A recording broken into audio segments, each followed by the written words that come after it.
Mga idol, Daddy Tikyo nyo, galit na galit. Sinabihan ko lang na tumulong sila sa mahihirap.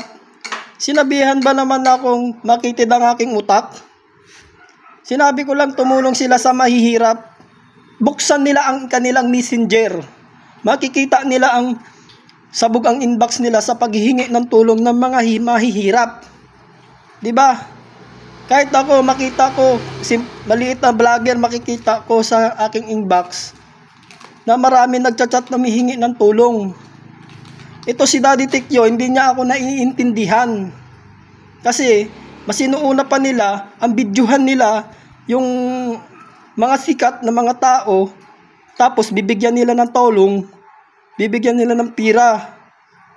Ngayon, pag video nila, tapos kikita sila ng pira, bibigyan nila ng tulong, tulad ni Paris Diwata, ikikita sila.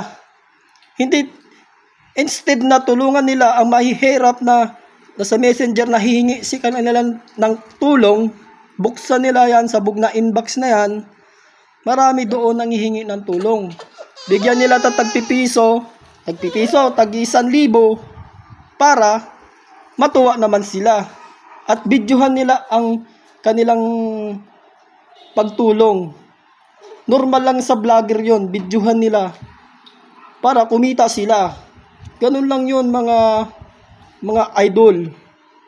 Gawin nila yon, bigyan nila ng tulong yung mga mahihirap na tao, tag-1,000 bigyan nila. Maganda pa yon, mas pupukusan pa ng mga tao. Sa kanila nang gagaling yung mga mahihirap, sila yung nagsishare ng video. Bakit? Si Diwata, nanonood ba ng video nila? Nagsishare ba ng video nila? Di ba? Hindi nagsishare ng video yan. Ang mahihirap ang nagsishare ng video, nanonood ng video, tapos nanghihingi ng tulong. Diba?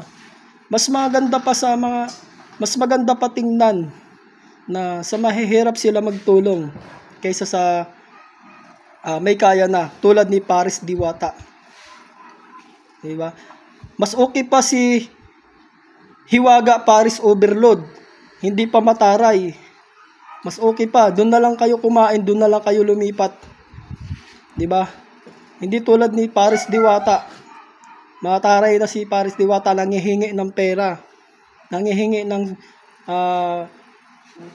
regalo bago ma-shout out. Yun lang mga idol. Daddy talaga Tikyo nyo, galit na galit na. Sinabihan talaga ako na makitid ang utak.